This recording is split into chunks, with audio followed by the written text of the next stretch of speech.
एक बार मेरा एक जर्मनी के प्रोफेसर के साथ बहस हुई थी भारत और जर्मनी के बारे में।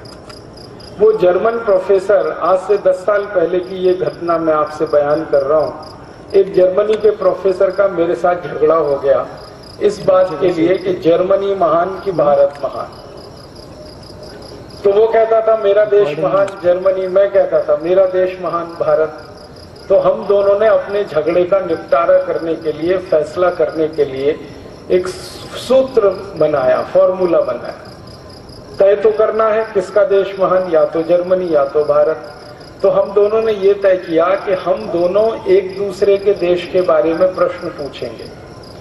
वो मेरे देश के बारे में प्रश्न पूछेगा, भारत के बारे में, जर्मनी का प्रोफेसर, मैं जर्मनी के बारे में पूछूंगा। और जिन प्रश्नों का सबसे ज्यादा जवाब हाँ में मिलेगा उसका देश महान होगा, और जिनके प्रश्नों का सबसे ज्यादा जवाब ना में मिलेगा उसका देश घटिया है, रद्दी है। ऐसे करके हम दोनों ने एक सूत्र शुरू हुई। तो पहले वो उसने कहा कि तुम पूछो, मुझसे कहा कि तुम जर्मनी के बारे में पूछो। तो मैंने चुन चुनकर ऐसे प्रश्न किए जिनका उत्तर ना में ही आए। ये तो पूछने वाले के ऊपर है आप क्या पूछ रहे हैं। लेकिन आपको ऐसा लगेगा कि मैं जर्मनी को नीचा दिखाना चाहता था, मैं जर्मनी की वास्तविकता उसको रियलाइज कराना चाहता। तो मैंने सबसे पहला सवाल उसको पूछा कि तुम्हारे देश जर्मनी में गन्ना होता है? गन्ना। अब साधारण सा सवाल है। तो उसने कहा नहीं होता, क्योंकि मुझे मालूम है जर्मनी में गन्ना नहीं होता। और जानबूझ के मैंने ये सवाल किया कि जर्मनी में गन्ना होता है? उसने कहा नहीं होता। मैंने कहा जर्मनी में केला होता है? केला। उसने कहा नहीं होता। मैंने कहा जर्मनी में आम होता है? आम। उसने कहा नहीं होता। फिर मैंने कहा जर्मनी में संतरा होता है? संतरा। उसने कहा नहीं होता। फिर मैंने कहा जर्मनी में मौसम्मी होती है? मौसम्मी। उसने कहा नहीं होती। थोड़ी देर में वो बौखला गया, क्योंकि हर जवाब ना ना ना ना। तो उसने थोड़ी देर में मुझे कहा, मिस्टर राजीव दीक्षित, मेरे जर्मनी में कोई मीठी चीज पैदा नहीं होती, अब आगे पूछो। तब मैंने उसको कहा अच्छा दूसरा सवाल है मेरा। मैंने कहा जर्मनी में पालक होता है? पालक। क्योंकि पालक मीठा नहीं है। तो उसने कहा नहीं होता। फिर मैंने कहा जर्मनी में मेथी होती है? मेथी। उसने कहा नहीं होती। मैंने कहा जर्मनी में मूली होती है? मूली। उसने कहा नहीं होती। फिर मैंने कहा कि जर्मनी में वो होती है इलायची, या जर्मनी में काली मिर्च होती है? ये सब मीठी चीजें नहीं है। थोड़ी देर में फिर बौखला गया। फिर कहने लगा मिस्टर राजीव दीक्षित, हरे पत्ते की कोई चीज जर्मनी में नहीं होती, अब आगे पूछो। अब मीठी चीज कोई होती नहीं, हरे पत्ते की कोई चीज होती नहीं। तो मैंने कहा अब तुम ही बताओ जर्मनी में होता क्या है। तो उसने कहा जर्मनी में एक तो होता है आलू, पोटैटो, और दूसरा होता है प्याज, ओनियन। अब आलू में प्याज मिला के खाओ या प्याज में आलू मिला के खाओ, हमारे पास दो ही चीजें होती हैं।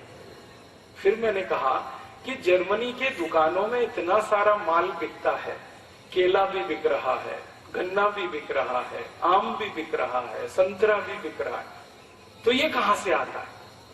तो उसने धीरे से कहा ये सब भारत से आता है। तो मैंने कहा किसका देश महान? तो चुप हो गया, बोला नहीं। उसको रियलाइज तो हो गया कि भारत देश महान, लेकिन उसने मुंह से नहीं बोला। मैंने कहा इसको मुंह से ही बुलवाना है अभी थोड़ी देर। और ये बहस हमारी कई लोगों के सामने हो रही थी। मैंने कहा अब तुम्हारा नंबर है, तुम पूछो भारत के बारे में। तो वो थोड़ा फंस गया, उसने वही सवाल पूछना शुरू किया जो मैंने पूछे थे। उसने कहा भारत में गन्ना होता है? मैंने कहा भैया उत्तर भारत, दक्षिण भारत, पूर्वी भारत, पश्चिम भारत, मध्य भारत, पूरे भारत में गन्ना होता है। और भारत में 6,38,365 गांव हैं, इनमें से 4 लाख गांवों में गन्ना होता है। और भारत में एक गन्ना बहुत मोटा होता है, एक गन्ना बहुत पतला होता है, एक काला गन्ना होता है, एक लाल गन्ना होता है, एक हरा गन्ना होता है, एक थोड़ा सा पीले रंग का गन्ना होता है। 2550 जातियों का गन्ना इस देश में होता है। अब बोलो। तो कहने लगा आई कांट बिलीव इट। मैंने कहा ये तुम्हारी प्रॉब्लम है, मेरी नहीं। तुम्हें भरोसा नहीं है तो ये तुम्हारी समस्या है। अगर तुमको भरोसा करना है तो तुम भारत आ जाओ और घूम लो और पता कर लो कितनी जातियों का गन्ना होता है। फिर उसने दूसरा सवाल पूछा, केला होता है भारत में? मैंने कहा केला ही केला होता है। हमारे यहाँ उत्तर भारत का अलग केला, दक्षिण भारत का अलग केला, पश्चिम भारत का अलग केला, पूर्वी भारत का अलग केला, कहीं मोटा केला, कहीं पतला केला, कहीं छोटा केला, कहीं लाल केला, कहीं हरा केला। हमने कहा केले की भारत में कम से कम 1000 प्रजातियां हैं। कहने लगा यस। मैंने कहा यस। फिर कहने लगा आई कांट बिलीव, मुझे भरोसा नहीं हो सकता। फिर मैंने कहा तीसरा सवाल पूछो। तो उसने पूछा आम होता है? तो उसने सवाल किया था मैंगो को कि भारत में मैंगो होता है। मैंने कहा मैंगो तो एक शब्द है, हमारे यहाँ तो मैंगो की जातियां 5000 से ज्यादा है। लंगड़ा है, चौसा है, दशहरी है, तोतापुरी है, कलमी है, ऐसी 5000 जातियों का आम है भारत में। और मैंने उसको कहा, जिस पर उसे भरोसा नहीं हुआ, मैंने कहा दिल्ली हमारे यहाँ की राजधानी है, वहां से 180 किलोमीटर दूर हरिद्वार है। दिल्ली हरिद्वार के बीच में 500 जातियों का आम होता है, इतनी दूरी में, खाली 180 किलोमीटर। और भारत में 3 लाख से ज्यादा गांवों में आम होता है। तो ऐसे उसने जितने भी सवाल पूछे तो उसमें वो हार गया, मैं जीत गया। फिर हमारा भारत महान, उसका जर्मनी महान नहीं। तब उसने अंत में कहा कि मैं भारत देखना चाहता हूं। मैंने कहा कभी भी आओ, देखने के लिए कोई मुश्किल नहीं। आने जाने की कोई प्रॉब्लम है तो हम भारतवासी तुम्हारा टिकट बना देंगे, तुम आ जाओ कभी भी। वो आया, भारत में 3 महीने की छुट्टी लेके आया, 3 महीने का वीजा मिला और हमने उसको भारत में उत्तर दक्षिण पूरब पश्चिम सब जगह घुमाया और उसको एक डायरी और पेंसिल दिया था कि जो जो तुम गाँव में देखो कि यहाँ क्या होता है उसको नोट करना। जब आखिरी में वो वापस जाने लगा तो मैंने कहा तुम्हारी डायरी में क्या नोट किया है तुमने? तब उसने कहा कि भारत के एक एक गांव में 2000 से ज्यादा वस्तुएं पैदा होती हैं, जो मैं पहले विश्वास नहीं कर सकता। और वो उसने खुद कहा कि इंग्लैंड में और पूरे यूरोप में 2 या 4 वस्तुएं पैदा होती हैं सभी गांवों में, और यहाँ एक एक गांव में 2000 वस्तुएं पैदा होती हैं। तब उसने कहा तुम्हारा देश महान। तो मैंने कहा अब बोलो तुम्हारा क्या कहना है भारत के बारे में? तो उसने कहा कि मेरी इच्छा है कि मैं भारत में रहूं। तो मैंने कहा सिटीजनशिप नहीं मिलेगी तुम्हें। तो कहने लगा वो क्या करना पड़ेगा? मैंने कहा भारत में जन्म लो। कहने लगा उसके लिए क्या करना पड़ेगा? तो मैंने कहा हिंदू हो जाओ। कहने लगा क्यों? मैंने कहा तुम्हारी क्रिश्चियनिटी में तो पुनर्जन्म होता नहीं,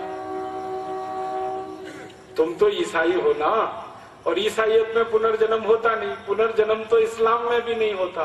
पुनर्जन्म तो सिर्फ सनातन भारतीय जो मान्यता है इसमें होता है।